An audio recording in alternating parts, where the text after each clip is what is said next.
The work of Max and the Catchment Coordination Group and Australian River Restoration Centre has been pivotal, I suppose, in the package of commitments that I'll be sort of describing to you today. So well done to those, and I think it is worthwhile cause to be putting your hand up and getting involved, particularly at this time. I would also like to acknowledge the traditional custodians of the land we are on today.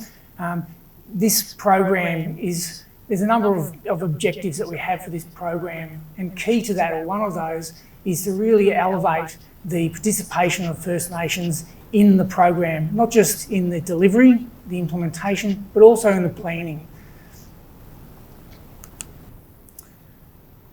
The program, look, the commitments, Max laid out a lot of those before, so I'm not going to labour too much on them. And as I go through the slides, we'll sort of delve into a little bit of additional detail.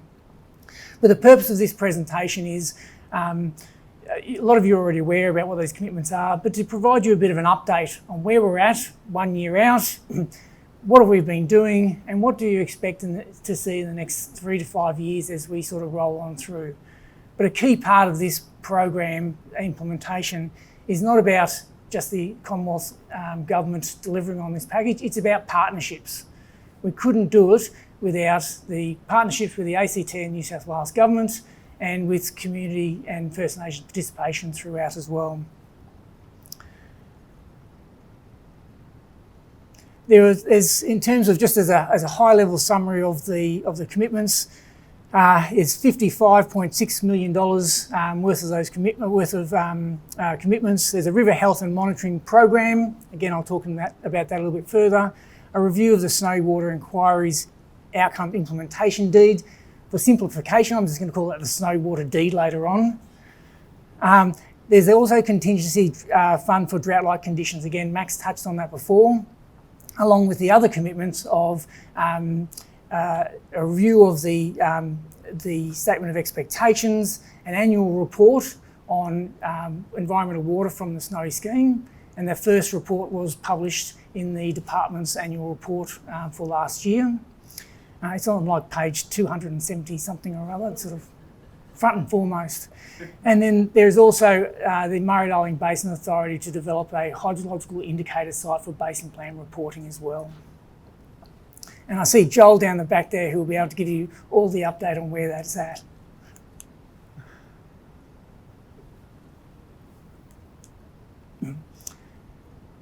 The scope of the Upper Murrumbidgee for the purpose of this program is the waters upstream of Burrinjuck Dam.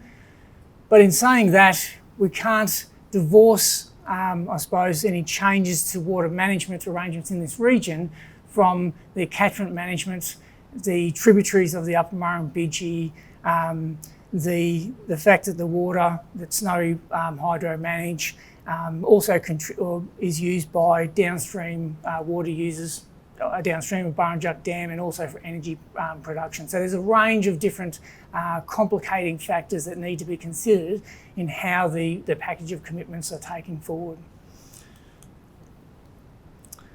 I'll come back to this one. So the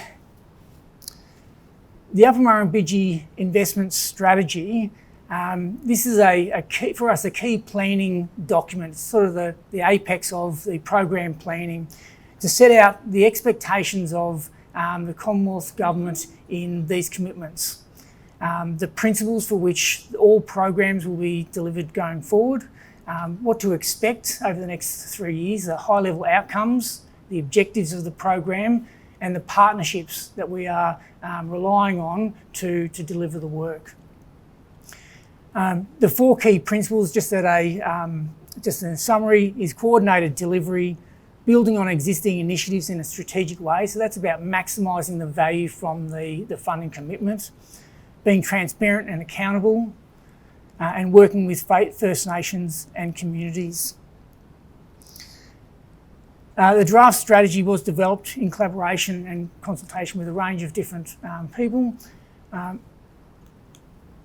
And more recently, I suppose it was about June, July, the draft strategy did go out for public consultation, all right?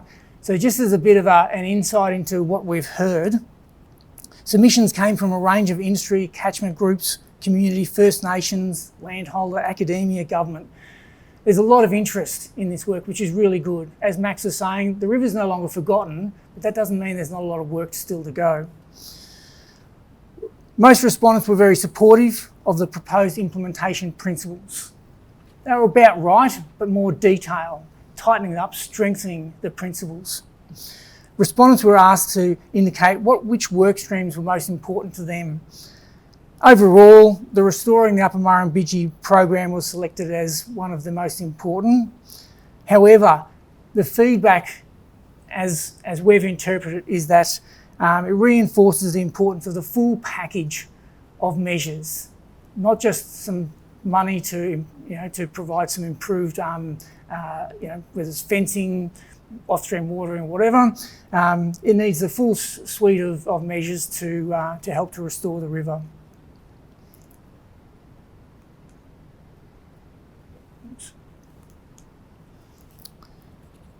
Though the respondents agreed the guiding principles, most wanted them strengthened and to provide clarity on implementation. Some of the common feedback that we received was to improving the engagement, so communications and engagement, people wanted to see more of it. Providing clear decision-making structures, providing clear program objectives and outcomes, considering the long-term water security and downstream water requirements. So it came out very clearly that this shouldn't just be an environmental program. There are water security interests that need to be considered as well. And when we talk about water security, we're talking about water supply and water quality. Clarifying the scope of the Snowy Water Deed Review, and also clarifying the First Nations and communities' opportunities for participation. People want to be involved. And I think that's a sort of a key principle for all of the work streams for the program. The final strategy will seek to address these points as far as possible, but it is a high-level document, and some information requested will still needs to be further developed through the course of the program. For example, what is the scope of a review of the Snowy Deed? But the strategy performed only one part of that planning framework, and a lot more detail we expect to be seen, particularly for the on-ground works, the science and monitoring, the communications and engagement planning, to be provided through the joint program plans and the work plans that are being developed by the ACT and New South Wales government program partners. So when you do see the final strategy, which we are hoping to have out very shortly, just consider it in that context as a planning hierarchy. This is the first part which sets the expectations and guides all of those other streams of work.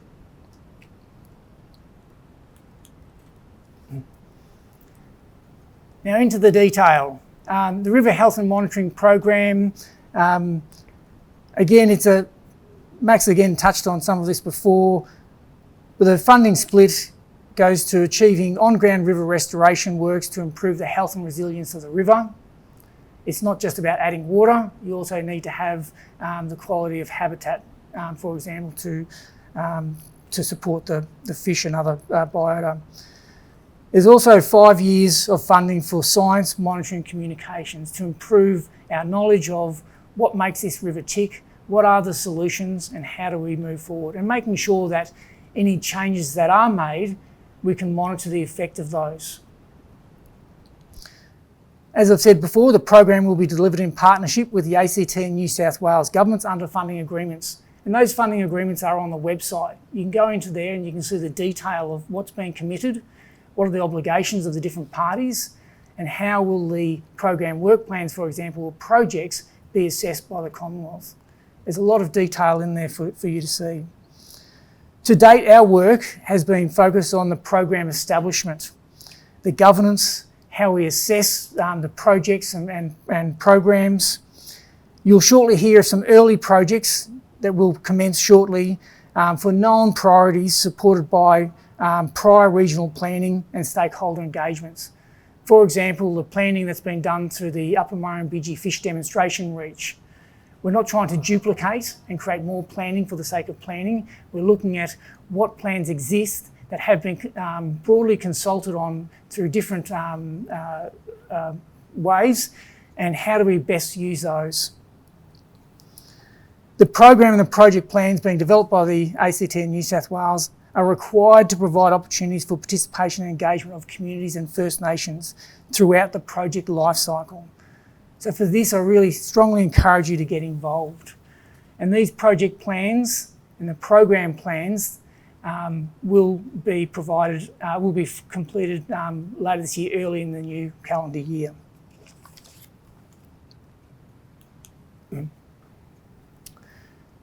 The contingency funding for additional flows. I see Max smiling there. $30 million has been set aside, $10 million per year for the next 3 years, available to support emergency water releases in the upper Murrumbidgee if drought conditions occur. And the purpose of this was to safeguard the river during the period for which there can be a review of the snow water deed and other sort of instruments, to provide a short-term measure to respond should there be another drought, a repeat of conditions such as we saw in 2019 and 20 when the river ceased to flow. So the photo that Max had up on her presentation before with the dry river, it's trying to avoid those things happening in the short term while we look at those longer term policy responses. The purpose of the funding is to compensate Snowy Hydro for foregone energy generation from the release of additional water that is operating outside of their current requirements. We are working closely with New South Wales to progress this work, and early advice this year we received was that funding was not required for this past year based on the climate outlooks and the water resource availability. We're currently considering requirements for the forward year, and we're also working with New South Wales, Snowy Hydro and the ACT to further refine the triggers for determining the drought-like conditions, agree the water accounting arrangements, and develop a framework to support the additional water releases when it's required.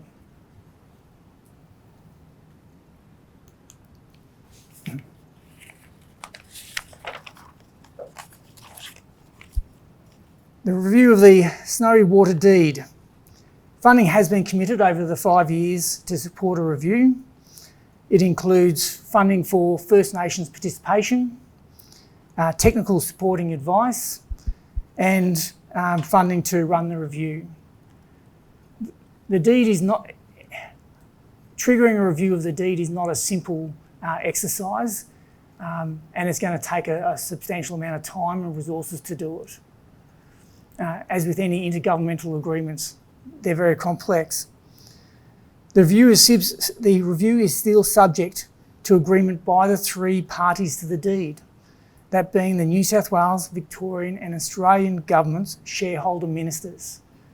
And for the Australian shareholder ministers, it is the Energy and Finance ministers.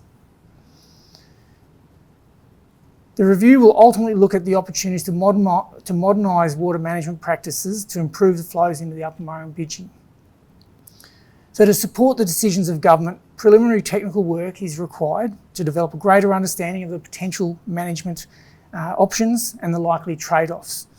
This work will inform the scope of the review. We're currently working with governments to design this pre-work, this technical pre-work, and intend to complete it by very early next year.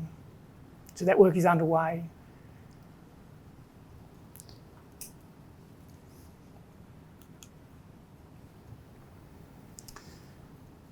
The program is intended to elevate First Nations participation in planning and implementation.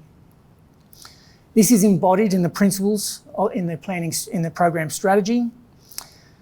To give effect to the principles in the strategy, we are working to developing a First Nations direction statement with nation representatives to set out the strategic direction for all elements of the project.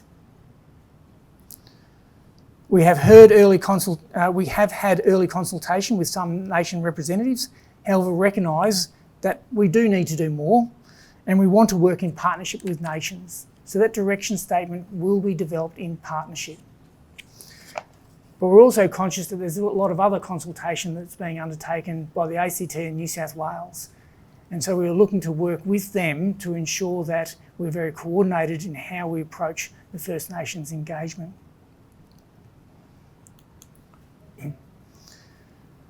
So to end the slide, just provided an overview of a general overview of the timelines for individual work streams. I have to say it's very busy. It's a very busy slide. There is a lot of work. But in summary, the deed review is proposed to be completed by 2027, subject to the agreement of the deed parties. And we're currently working on that technical pre-work, which I mentioned before. The river health and monitoring program has commenced. The on-ground work restoration activities will run for 3 years, the science and monitoring and communications for 5 years. And as I mentioned, we expect to see some early projects being rolled out in the next month or so. The contingency fund is active until 2027 to safeguard the river while the deed review is being undertaken. The department's website is updated regularly and provides detail on the commitments, the progress and where we're up to. And as I said, you'll shortly see the program strategy for restoring the health of the Upper Murrumbidgee published as well on that website. Thank you.